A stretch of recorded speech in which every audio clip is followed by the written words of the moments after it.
I can smell all of the smoke, all that love and positivity, that shit is a joke. I should dead them all, my heart ski down slopes. When you did piggy bank, everybody wanna see you broke, bro. Me and snakes don't lip lock.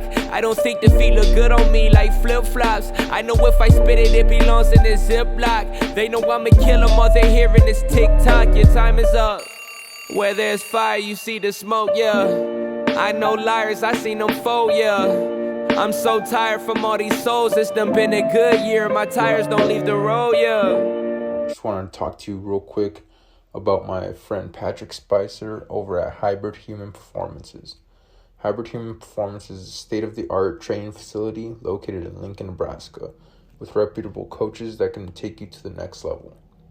Each training session is designed to and for the athlete to be successful in their sport.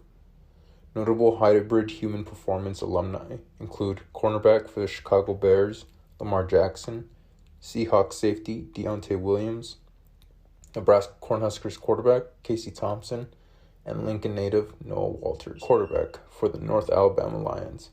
If you want to take your game to the next level, contact Patrick with Hybrid Human Performance at 307-321-8365 or shoot him an email at patrick, PATRICK at hybrid-hp.com. Enjoy the episode. Welcome, ladies and gentlemen. My name is Oscar Galindo. I'm back with another episode of The Official Visit. Today, I have a very special guest, very talented young individual.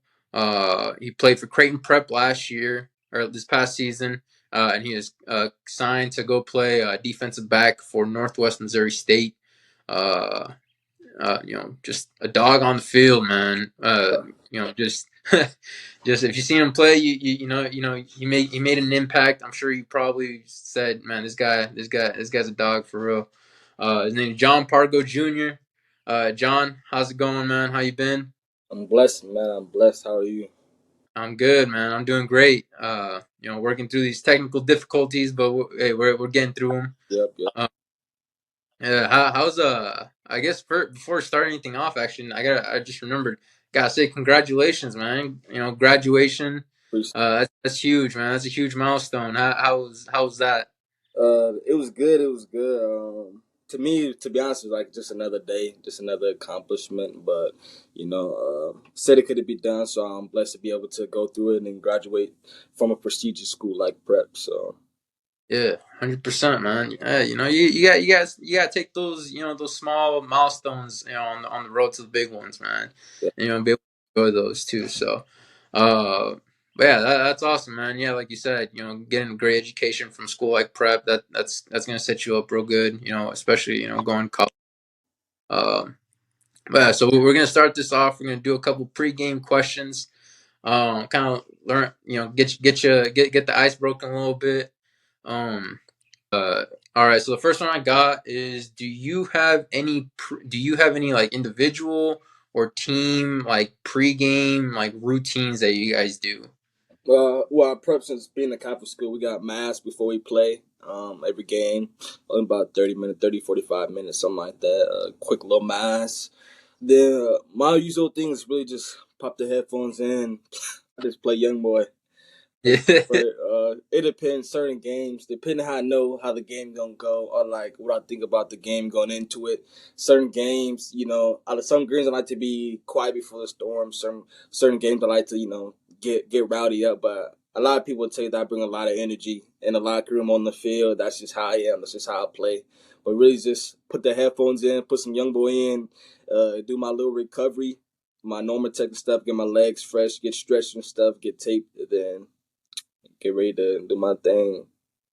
Yeah, man, definitely, dude. How does that get your mind? Getting that kind of, how should I say, like the mass, going through mass, and kind of getting that little bit of spiritual, how should I say, comfort? I guess I don't know. Before, how does that feel? All right, so with mass, I got baptized my junior year of high school in April, so I was blessed to go through that. So really, just mass is really just like thanking God for being allowed us to go out there, play the game. And then we pray like no serious injuries, stuff like that on both sides of the ball, both teams. So it's really just thanking God for allowing us to do what we do, and thank Him and pray that like no serious injuries and stuff like that. After that, give us your go-to pump up song. My go-to song. He got a lot. I got like Green Dot, Dead Trolls. It's a lot of songs, but those two have to probably be my top two right now from his new album is probably excuse my profanity. It's probably the song called "Bitch Let's Do It." Okay. Yeah. Oh man, I haven't heard a lot of the new stuff, man. I've been trying to keep up, man. I've been listening to his album. Uh, what's up? To Dirk. I just listen to what pops up, man. I got I listen to a lot. Different tastes, different. Yeah. Sometimes I like some Young Boys and Yeah. some Dirk, J Cole. Yeah, I got I got 6,000 minutes already on YoungBoy for the year. Yeah. Last year I ended with 11,000. We're not even Bro, halfway year, so he's gonna end up. He's got a lock on your what's it called, wrapped end of the year wrap, bro. He's already got that locked up. yeah. I think like the last 4 or 5 years he's been number one with Yeah. 10,000 minutes minimum. Yeah, man. No, mine's kind of weird. Mine would be like rap. Then would be like some Spanish music. Then would be like Fat Bunny. Oh, don't be like Then we'll go back to like a rap artist. Yeah, man. All place, bro. Yeah. Listen to it all. Oh, all right. And then next pregame question I got for you. Do you have any game day meals? It could be either pregame, postgame. Maybe you like to eat a specific meal before the game, or maybe you like to wait till after the game. Maybe like to go get something to eat or something. Yeah, growing up in Little League, so with Little League, we play on Sundays, so either be like Sunday morning or Sunday afternoon. So I used to Mhm. just really never, I feel like my dad always told me too, like, he needs to never want to feed me before the games because he feel like I'll play better. Because then after the game, I'll be starving. But I don't. Yeah. You feel like you be hungry during the game, you're gonna play better because then you're gonna get fed well if you make plays like that. So I don't know. I just really I never liked eating before the game in high school. I kind of feel like it made me heavy at like a halftime or something. And then also it's just like, we lunch like 12 o'clock, 12:45. So it's like if I did want to eat something, I'll eat it then, but it wouldn't be like nothing crazy. Usually just like fruit and stuff. Yeah. Okay.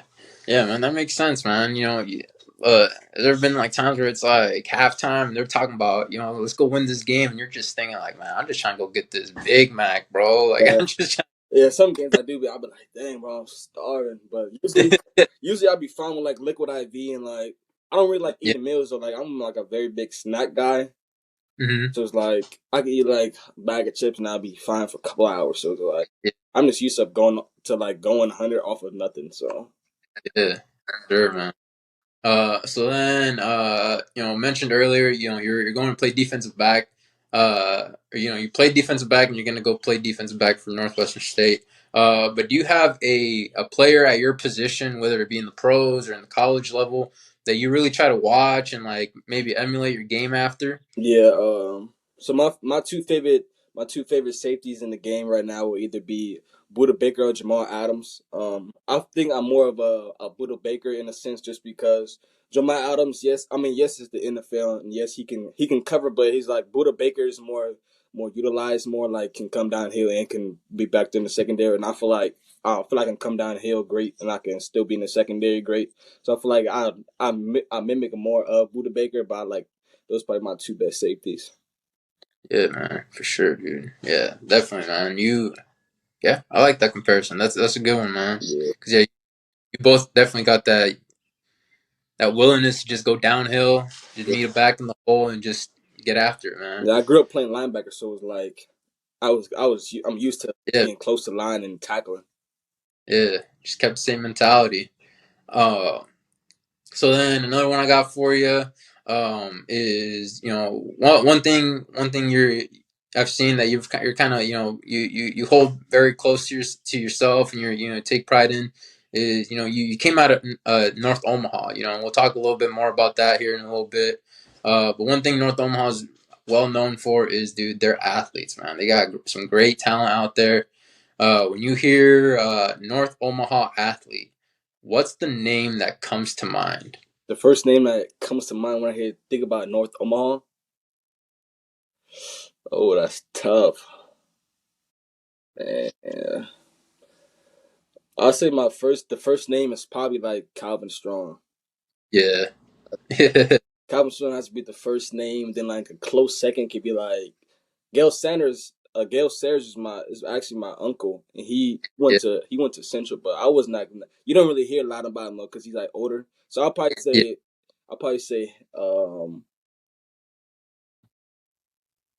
say Calvin Strong or like Cayden Keith, probably the number one guys that you hear. Yeah.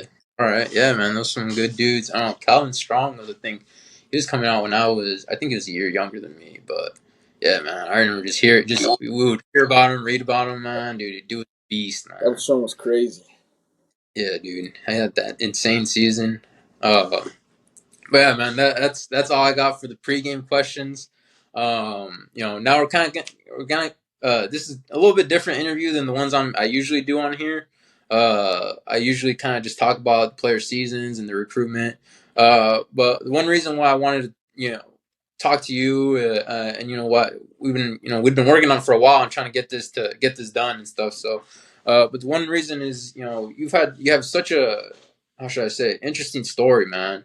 And I mean that in the sense of, you're so young, but you've been through a lot, you've conquered a lot, and you've set yourself up for success down the road.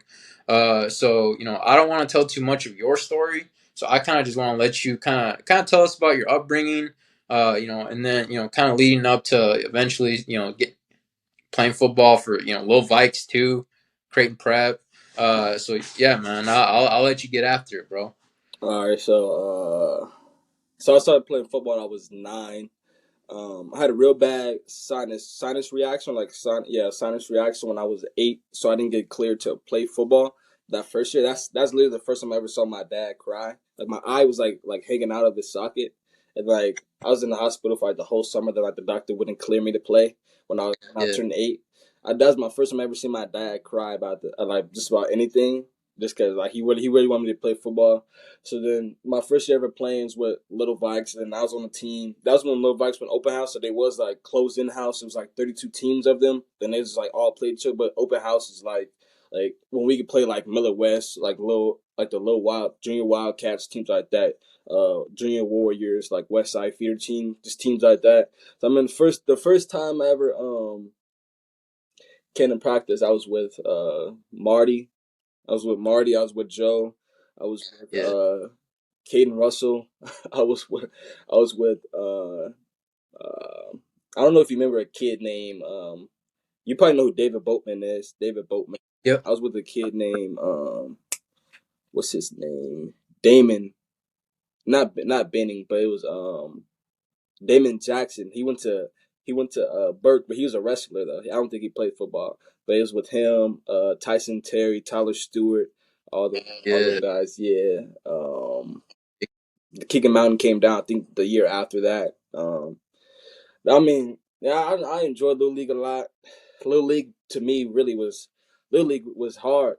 Well, it wasn't hard, but it was like how we practiced was like I feel like how we practiced in Little League was like match what we did in high school, maybe even a little better than that. But like we just got after it in Little League, like every day in practice. You trying to kill people next to you, coaches making bets on practice and stuff. Yeah, stuff like that. I mean, when you grew up around that type of work ethic and those type of guys, it's easy really to. I'll say when you grow up around people like that, it's easy to like keep that same work ethic when you get to like the next level, like high school. So yeah, I mean, growing up, people used to call me a camel because I used to never drink water during practice. But it wasn't like I never wanted to drink water, but like my water's always off, so I was always used to never having water to drink, so I just never drunk water. So he used to always like call me a camel and stuff. But then I practice used to make me like load up on drinking water and stuff like that. But yeah, so football has always been like my outlet. You know, that was one thing too about my dad. My dad has never missed a single game that I've played in, like in person or nothing. Like we have games in North Platte, Kearney. Even if I didn't play freshman year or something, and I got brought up, well, I was on varsity as a freshman, but even if he knew I wasn't gonna play, he would still come just because he didn't have nobody to watch him. He was young and doing sports, so that was always his biggest thing, was being there for his son to watch him play and stuff like that. So I always appreciate that. Even to this day, he's never missed nothing. When we go out of town, stuff like that, he just don't never miss it. So yeah, that's what Little League. You know, then I got in 8th grade. We switched to the Junior Jays, feeder team. Coach Mack. It was me, Marty. It was Dale. I don't know if you know who Dale is. It was Shadell Green. Peyton Knickerbocker came over. Christian Lewis came over. Adrian Jones from Westside played with us for that team. Sam Sledge played on that team. Cayden Cozio played for that team. The Miller South baseball kid. Yeah.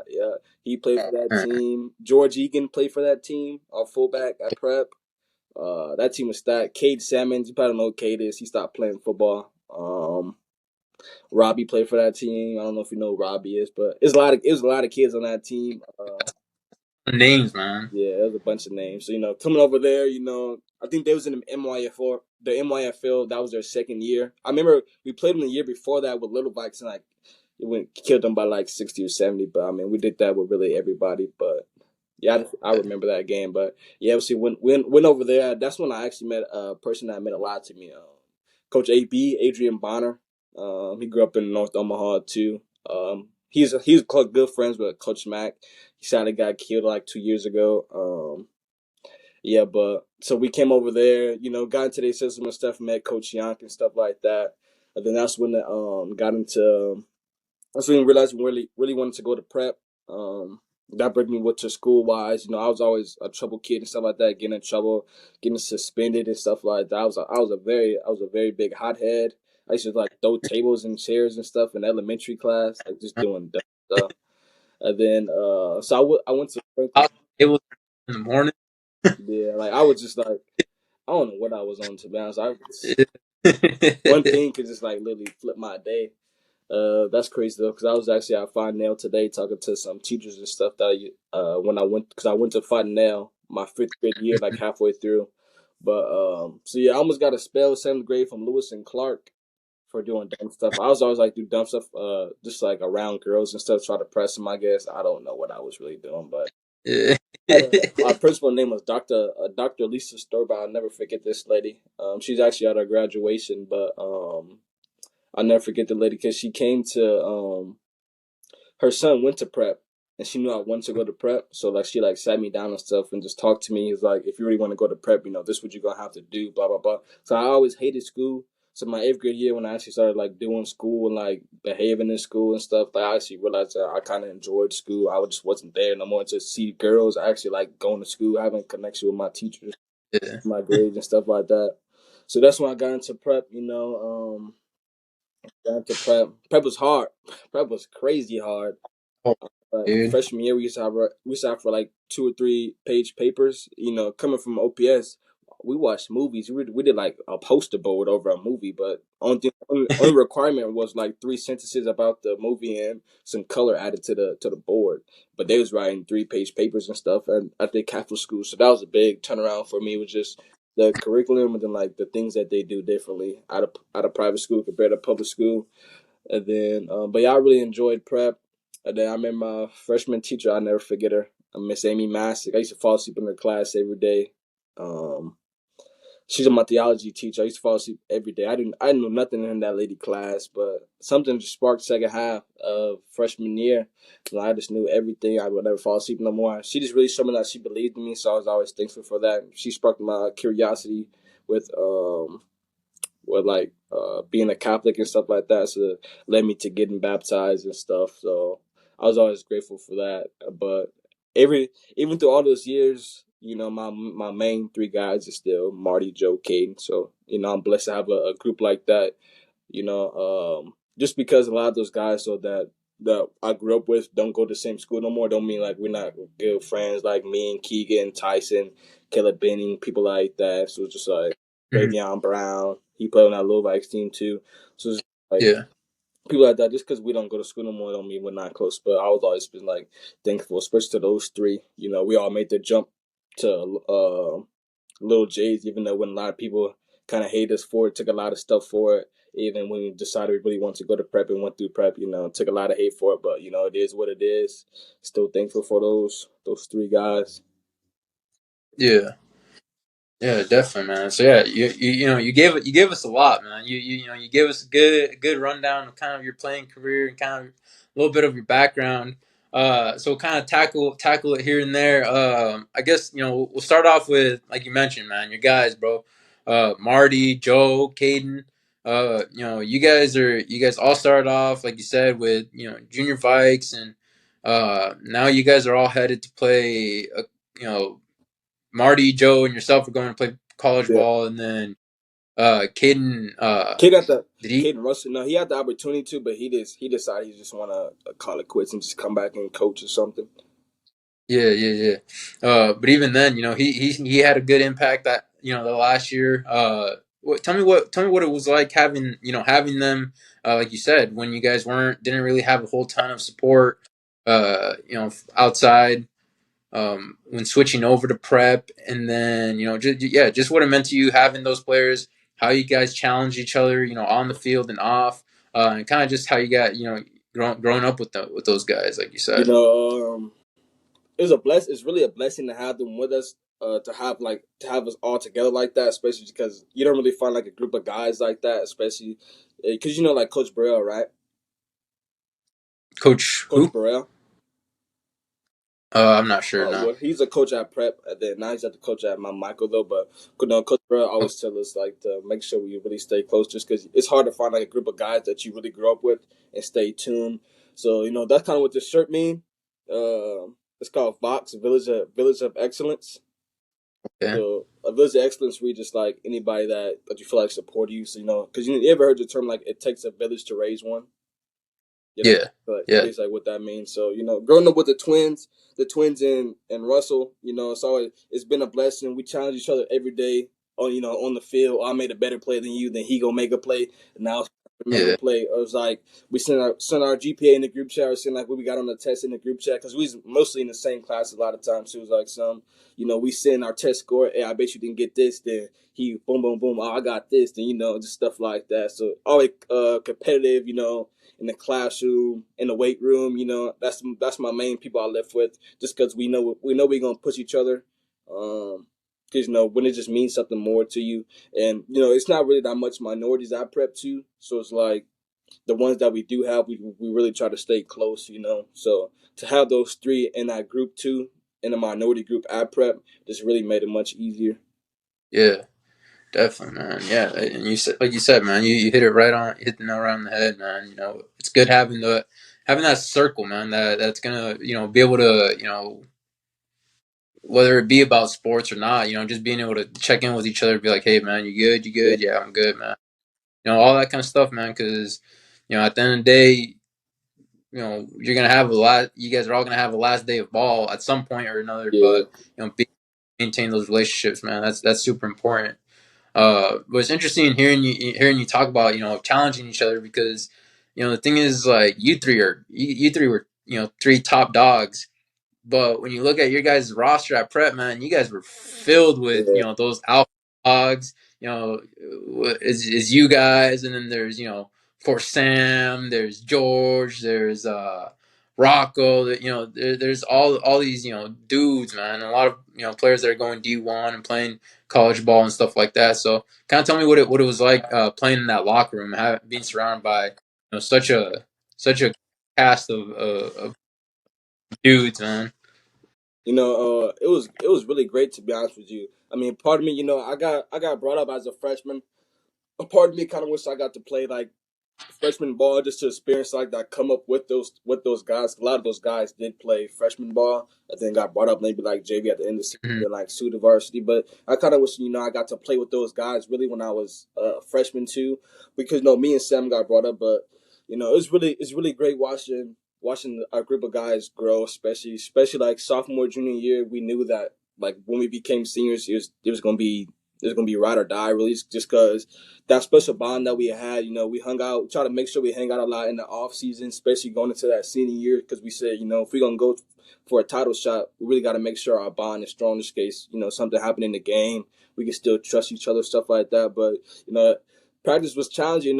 Coach calling you out, coach calling him out. He wanted to who got more in the tank, stuff like that. It's always challenging. Conditioning, see linemen get after it. With Brando, Christian, Sledge, Cole, all those guys get after it. Mick was a dog online, even though he was so small. There's people like that, and even people that didn't get noticed, like Prevail Pope. Prevail really didn't. I wouldn't say that he didn't get love, but it's like Prevail did a lot for, especially as like a scout player, especially on the line, even when he went back to linebacker, but especially on the line, like for his size, he was doing stuff just like Mick. So it was very crazy to see, but I really enjoy how practices was, especially with those guys, That's the main thing that I was looking forward to when I committed to Northwest, was that I wanted to play with a group of guys that the game meant a lot to them, like the game meant a lot to people at Prep, especially getting later in the season. Like the game just meant a lot. That's really I wanted to be around fire all the time. So yeah. Yeah, actually, speaking of Creighton Prep guys, just before we got on here, I saw you got Burt, man, Michael Burt picked up offers, man, Miami, Ohio, and SDSU. Yeah, So good for him. yeah, man, just the depth that you guys had, just talent, Yeah. and just a great group of dudes. So seniors. then, Yeah, what was that? 33 seniors. Yeah, you guys made it tough, man. Because I'll go through because it's gonna be a lot of new faces on starting for Prep next year. But good for them, yeah, though. man. Yeah, it's good for them, though. Yeah, I'm sure they'll have them ready, man. They'll have them ready to go play. So another thing I want to touch on, you talked about earlier, man, is you said you were going into your 8th grade, you were not the best student, maybe not you had some issues here and there, being hothead and stuff like that. And then it seemed kind of like you had an awakening, or I don't know, you kind of just sharpened up a little bit, and then it sounded like you had another moment like that in 9th grade again. But what do you think it was that changed that? Do you think it was just wanting to be better in school, or was it knowing that if you wanted to play sports, you'd have to do the school? Like, what was it? What was that change in you? Especially my dad used to always take me down on 24th Street. 24th Street is like known as like the Deuce. So like a lot of homeless people and stuff like that, like they all like just be on 24th Street. So he used to always take me down there as a kid. Like he'll like have me sit out the window, not sit out the window, but like roll down the window and stuff. Have me looking at them. It was like some, like if you don't do what you got to do, then this is what happen to you. Because my dad dropped out of school in 11th grade, his junior year. So his thing has always been education. I would just have so happen to be a God-given athlete, but he wasn't that big on an athlete. Like he loved that I played sports, but his biggest thing always was education, because he always regretted that he didn't get to finish his education. So, but I feel like in 8th grade, when I got suspended, I never forget I got suspended. The week I got suspended that week right before spring break. So I was in my room, no electronics, nothing, for 2 weeks straight. Couldn't go outside. All my dad gave me was a radio and one CD. It was a Kodak Black song. I swear to God. 2 weeks straight. I don't know what happened, but I was just like, yeah. Yo, he gave you a Kodak Black CD. Kodak Black CD. Yeah. It was actually what's the album, man? Well, y'all get Kodak Black. I didn't even know Kodak put out any actual CDs, man. I didn't even put out. Bro, that's when Kodak was like on a come up. Yeah. Yeah. But yeah, I'll never forget that. Kodak after that? What you say? You still like Kodak after that? I still mess with Kodak. Yeah. All right. I'm a big YoungBoy enthusiast now, but I still like Kodak. Yeah. But yeah. Yeah, I don't know. Really just being in my room for 2 weeks, and then I really realized I was like, I'm not gonna be able to get into prep, because I never, like, before 8th grade, I never thought of prep as a school. Really, like, to that 7th grade spring, I never thought of prep as a school. Like, I really don't remember even hear about prep. Like when it came to like where you gonna play in high school, I never even thought about prep. But it's just like Yeah, because when we learned about it, I was very interested in it. My dad biggest thing too also was that since I always get in trouble over females, he wanted me in a private school because then you're gonna be focused, and it worked out. I don't blame him at all. Like I just don't really even care about females.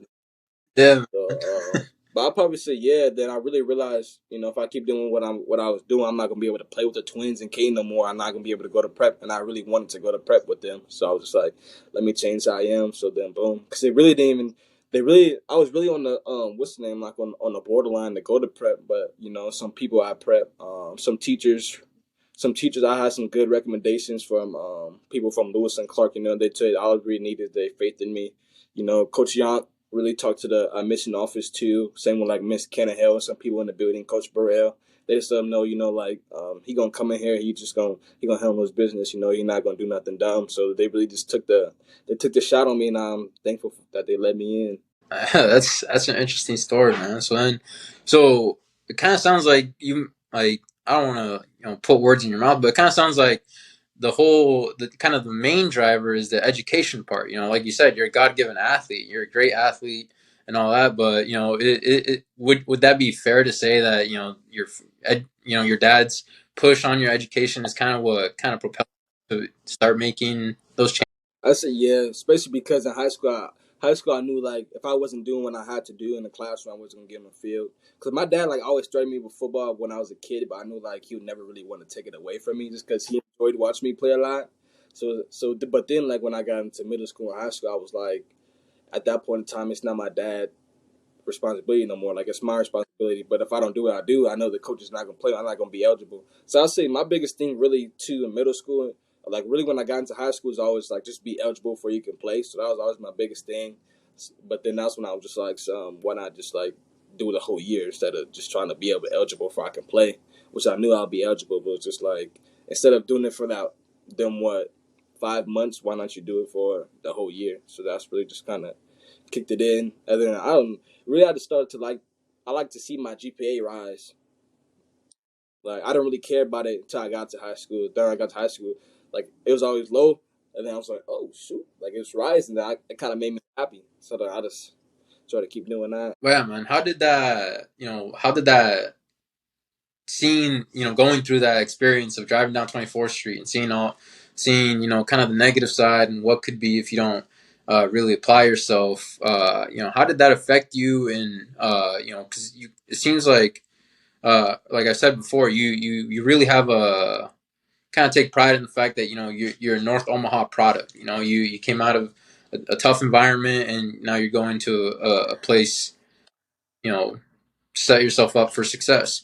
But what does that mean, I guess, to you? Well, being from out there and being able to say, you made it and you're making it out. I think it's very big. Not a lot of people make it out of North Omaha. Just like Cap was talking, you can have 3K rushing yards back to back to back years, but it's like if you don't got no education, like who cares? And I think Yeah. that's really the biggest point in high school that I had to learn too was that even though I don't want it to happen eventually, I would not be able to play football no more. So then I have to be able to do something. So if I don't do education, it's like I won't be able to I won't have nothing to rely back on. And then the other thing about being from North Omaha is just a lot of people don't make it out of North Omaha. So it's like they tell North Omaha is like a bad place, like a gangs, hoods, everything like that. So it's like, because there's so many influences in North Omaha that can get you off track. So I feel for me Yeah. especially, being able to say that I'm from North Omaha where people don't make it out, that shine bright and that show kids that you can make it. Then with going down 24th Street and stuff like that, like I used to live like that, like 6 people in one hotel room, 2 beds, parents had 1 bed. Then when like we'll cycle the bed like every week, sleeping on the floor and stuff like that. Then going down to the shelter, Sienna Francis, to eat and get clothes, stuff like that. Me staying. I remember middle school, middle school days. I used to me and my family used to stay on 3 beds in front of my auntie house. Rats and roaches crawling over us where we try to sleep and stuff like that. Going to the library to buy time. Cause my stepmom used to have us read books and stuff all the time, because she liked to read, so she wanted us to get into that. So just stuff like that, that really just make you want to be better. And my goal always was like really not for me. Is really just like I want to better for my family and for my sisters. For them, got to go through that. That's just a good story. You're able to make it out, and now, uh, you're headed to Northwest Missouri State, which we'll talk about here in a sec. One of my last impressions of you as a player, or a prep player, I guess I should say, is I was down at that playoff game, the Elkhorn South game, man, where you just went off. You had 4 picks, I had three. three picks. You guys had 4 in total. Yeah, that's what it was. Yeah, 3, but they were like 3 in the first half Yeah, or something like I had that. I had three in the first half. Then I was trying to get one in the second half, but that fourth one actually, I was right behind George. But George actually did his drop, because I seen the route develop in that race, so I knew he was gonna try to bang it in there. Because I knew from watching the film, he likes to like try to bang skinny routes and stuff. So I knew he was gonna bang it in there. But George actually did his drop, and he just took it off right before I can get to it. So I mean, I wasn't mad. We got another turnover, but I mean, I would love to have it. A 4-pick game, dude. That's a Yeah, different type. and I could have had three the North Platte game, but I dropped two of them. Oh Yeah. man. So yeah, man, that's tough, dude. I know you're probably kicking yourself after those, but kind of just tell me a little bit about that game, man, and kind of what you were feeling, because it was a cold Yeah. game, dude. It was, North Platte. you know, North Platte. I mean, I don't feel like Elkhorn South game was really. It was more colder in the pregame than it was in the game. I mean, I guess I could say that because I'm active all the time, like in the game. But, I mean, really, Elkhorn South game is really just like trusting your film. We knew it was gonna be a dogfight. But at the same time, they didn't really play nobody all year, so it was like we knew it was gonna be a different type of game just because who they've been playing. Not like who they've been playing is why they've been scoring that high because they've been like averaging like 45 a game, something like that wise. So it was just like, but really that game was just really with my picks. I can't say like it was like textbook really, except like one. I'll say really just being in the right place at the right time. A lot of them was really like good balls, but it was just tipped in the air, misdirections, just stuff like that. But I mean, I guess I was just in the right place, right time. I'm not mad about it. But with that game, yeah, we really just knew we wanted them to try to pass the ball because all they want to do is run the ball. I mean, when you got Cole Ballard is an easy a top 5 running back in Nebraska. So it's like we knew they was going to try to run the ball, but even with how banged up our D line was, we knew as long as we play our keys right, push everything out, he gonna have a hard time, especially how linebackers started to funnel, especially late in the season. They reading better, funneling, getting everybody just swarming too. If you really look back on the game, we was getting 10 or 11 hats on the ball every single time, making them beat up. It was just our biggest thing in that game was we just make it a long game for them. We knew it was gonna be a dog fight. It was gonna be either a 3-point game or a 7-point game to win the game. So at that point, yeah. So I mean, really when it got late in the game, it was just trying to hang on, keep the score. Because, after the first drive, you seen that we couldn't really move the ball. So it's nothing you could do there, really, but just try to keep getting stops. That was a defensive game. So, kind of just try to shut them out a little, shut them yeah, down. yeah, I feel like that game really was just to show people, though. Everybody always thought our secondary was our weak point, but I think that game was just to show you that our secondary ain't weak either. So then, I would say, I don't know. I would guess that might be up there with your top memories as a prep player. But if it's not, I would love to hear what your favorite memory is while playing for prep. My favorite memory? My favorite memory probably would have to be uh, maybe that North Platte pick that I had. Either that or I remember when it was like a JV game late in the season. All of us had scored, me, Marty, and Joe. So all Yeah. doing it because Marty had scored, and then Cayden had scored. And they was like, "We ain't gonna score, John." And then Joe had scored from defensively. Joe never liked offense, so Joe had scored from playing linebacker, got a pick six. When you don't score, then I finally got a tud. But I'll probably say that Elkhorn South game and North Platte game was fun. Yeah. Yeah, that was probably be Yeah. my favorite. that I could think of. Or that West Side pick I had junior year, first game of the season. Yeah, that dude Okay. had that skinny. What Kobe Brown was throwing, I believe, lefty quarterback last year from West Side. Got off the half, dove for it. Made a play. That was probably probably those three. A ton of games and moments to choose from, dude. Like I said, you had a great career. But then, out there at Prep, you also played for a legendary coach, man, a great coach out there and great staff. What would you say was your biggest like lesson or takeaway from kind of soaking in all their wisdom and all that knowledge that you learned from those guys? So I'll just do from like the three main coaches, I guess. From Five, probably just being patient. Our OC, probably just being patient, letting things play out. From Yark was probably just so freshman year. I used to be at peer tutoring all the time, but I still thought like freshman year, I thought I should still be like get the opportunity to play, even though I'll miss half of practice. I didn't go to practice. So I Yeah. think Young biggest thing that he taught me freshman year was really just your best availability. Your best ability is availability. That's probably the biggest one. Have to earn my time. Like that's the biggest thing I learned from Young. Because coming from Little League, I'm playing all the time.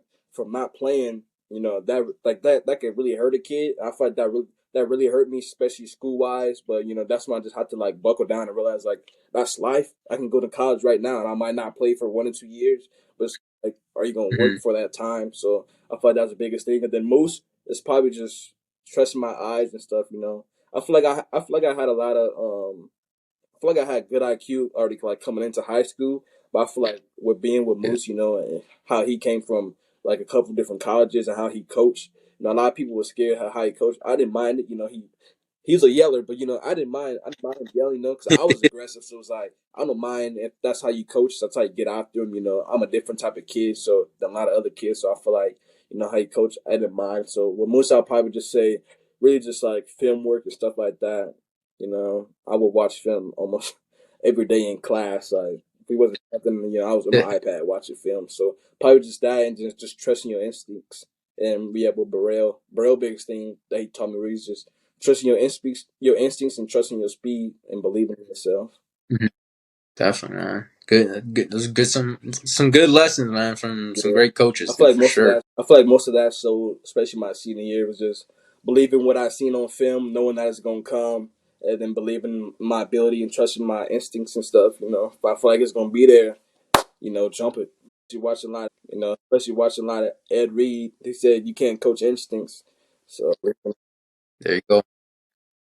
Belichick says, bro, just do your yeah, job. Just got to job, man. It'll come to all come to fruition. So then kind of moving on. We're going to Northwest Missouri State. Kind of talk to me about what it was about the Bearcats that drew you to them, and kind of what are you looking forward to once you get down there. so I go down there July 9th. Um, Dang, that's the coming coach up. after state track, the coach had Coach Clayton, my DB coach. He had called me. He's like, "I'm proud of how you ran because I took my hamstring real bad right before Metro, so I wasn't Mhm. even sure if I was gonna be able to come back in time to run or not. So I was blessed to just even be able to run then. But I remember he had called me. He told me two things. He said get healthy and come down conditioned. Dang, but I feel like the thing that really like brought my attention to them was just not really even about the North Omaha connection. I've been there before, just like the fan base is really like a mini Nebraska.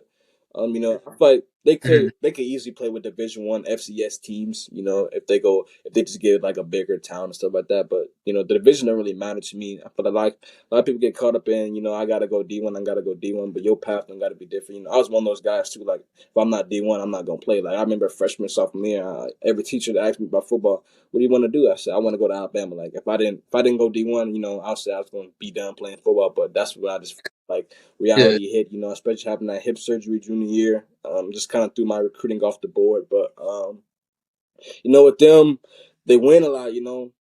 if you know me, you know me. Hmm. I hate to lose. I Oh hate yeah. to lose. You know, I hate to lose. I always want to be in the fire. You know, I want to be with some killers at practice. You know, getting after it every single day. I want to be around people. You know, that want to win, that want to get after. You know, that truly care about the game. You know, that's not out there just doing dumb stuff. That truly care about the game. Fan base didn't really matter to me like that. You know, location of the place didn't really matter to me. I still never been to a high school party and have never drank, never vaped, never smoked. I've done nothing. So it's like, none of that really mattered to me. All I want to do is play football. So I feel like there, I really be able to play football. You know, and just the win rate, you know, I love to win. I feel like they'll propel me easily with doing more things. So Yeah, man. Sure, dude. They've been one of the big name powerhouses, in their conference, their yep, division. but yep, but you know, like a lot of other places too that I was visiting and stuff like that. You know, I didn't really find disrespectful, but like a lot of them, they was like maybe like a nickel or something. But you know, I know first Missouri, there's like you know, we think you could play safety here. You know, I always feel like I could play three down, not saying like as a nickel I'll play like only one down, but you know, I just feel like I want to be on the field to be able to make plays as much as I can, whether that's through special teams, through like a nickel onto a safety or whatever. But I just kind of like their system, you know, helped me the best. With how I watch film and stuff like that, their safeties ran from the back end, or their defenses ran from the back end, like a lot of college defenses now. But you know, they just gave me the best offer too. Well, not even the best offer, but you know, a lot of the offers that I had was full rides. So I just feel like there, and then yeah, really just like connections and fan base. You know, you hear a lot about First Missouri, especially being from North Omaha. So Yeah, definitely. And a North Omaha person going is yeah, Tashawn. Another Lil Vikes yeah. guy, I don't know right? if you play Yeah. down there. I don't know if you play down there actually, but that's actually my roommate. Yeah, Oh, for he's the gonna be your fall, roommate. yeah. Yeah, for the fall, yeah. Nice, man. So how's that? You guys actually have a really good group of players coming out from Nebraska going out there.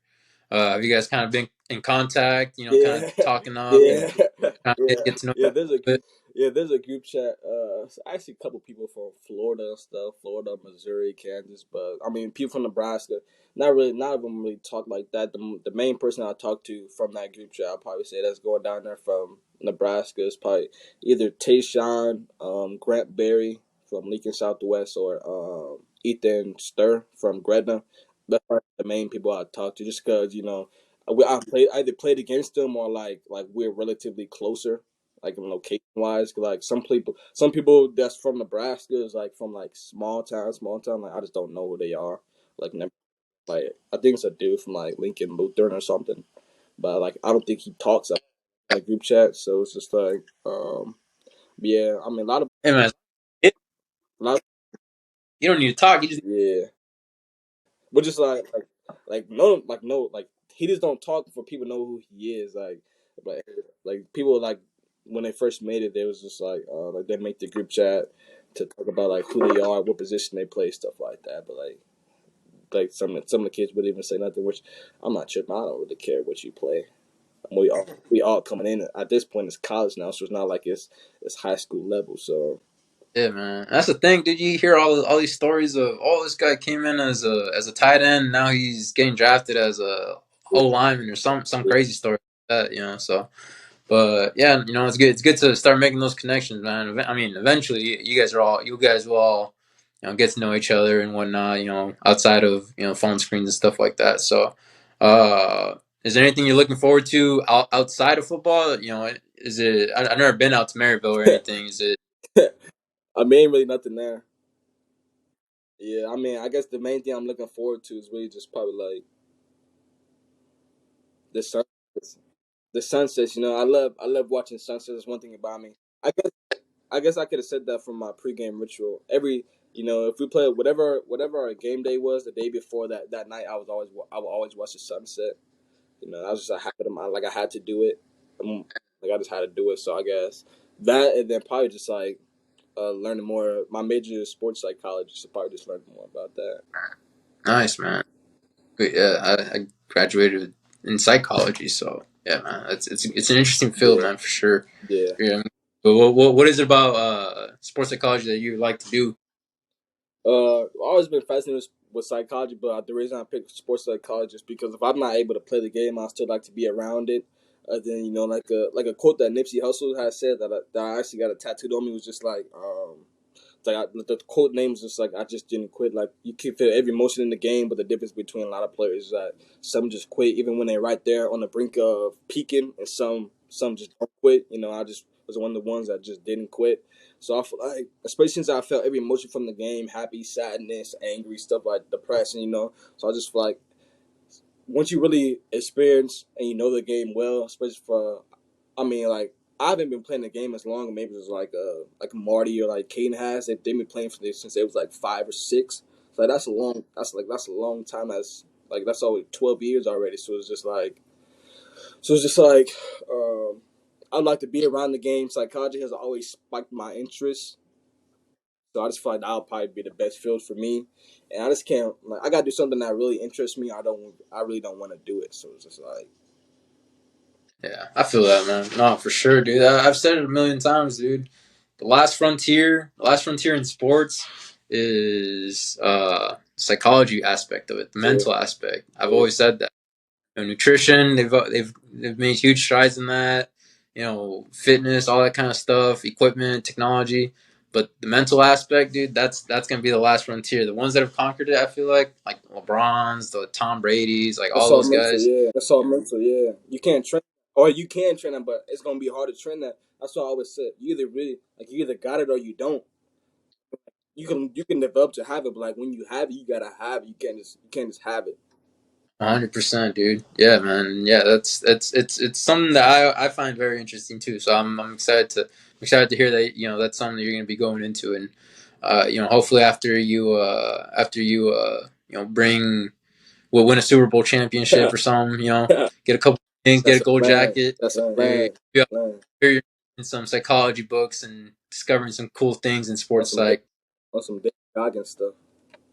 Yeah, man. So then I'm sorry. I know we're like at 53 minutes right now. No, I told you like 45 minutes, but this is the No, last question, and then no, we'll be. So the last thing I do on here is I turn the table over to my guest, and this is where I don't know. I kind of started. I decided I want to call them like the game balls or life game balls or something like that. Basically, giving a shout out or giving thanks to those people that have been in your life, been in your corner, whether it be family, friends, coaches, and just let them know that you appreciate them. Let them just thank them for always supporting you, because I believe that life moves fast and we don't always get a chance to say that all the time. So this is kind of your opportunity to take that time to do so. It's a lot. I mean, thank for the Bills of Excellence. The box. Everybody that's implemented into that. Coach McDame, Simpson, Coach Burrell. All my coaches at Prep. Coach Hennings, Coach Sledge. Coach Diaz, Coach Burrell, Coach Young. All those guys. Coach Fife. Really, it's a lot of people. Everybody. Miss Kenneha, Prep, Coach Ryan. All my Little League coaches. We had like 7 Little League coaches. All of them. Coach Troy Boswick. All those guys that really meant a lot to me. Always helped me grow, whether that was in the classroom or on the field. All those guys always believed in me every step of the way. No matter what I would do on the field, I could make a dumb play. Next play though, Coach Moose, all of those guys. So it was just like really just all those people. My dad, my family members, all my immediate family. I'm not a big family guy actually. That's actually shocking to people, but I'm not like a big family guy. So like all my immediate family that I really talk to, even my distant ones that believe in me, but I just don't know. And then really, just, like I like to thank all the people that believe in me that I just don't see, like people that's behind the scenes that I might never meet, but they're rooting for me from afar. Yeah, you have a sounds like you have a strong support system, man. You got a good group of people kind of keeping you, kind of whipping you back on the straight and narrow. You're falling asleep in class and all that kind of Yeah, stuff. So uh all that kind of all that kind of stuff. But yeah, you're a strong dude, man. I admire you as a player and as a person, man. What you've done and what you're going to do. So yeah, I appreciate your time. Uh, and yeah, thank you for taking time to do this, and I look forward to watching you play, man. You and the whole group of guys heading out to Northwest Missouri State. So yeah, man, that's all I got for you, man. You any questions for me? Nah, man, I just appreciate you for having me, and always remember that the marathon continues. The marathon continues, man. RP Nip, man, for sure. But yeah, man, I like I said, can't thank you enough for taking time to do this, dude. Yeah, outstanding story, outstanding character, and yeah, I look forward to following you for the next however many years. And I seen liars that testified under oath, I hear rappers not living out what they wrote, my peers ought to be studying, taking notes. How you hate me to the core when I keep your ass afloat. I put pressure.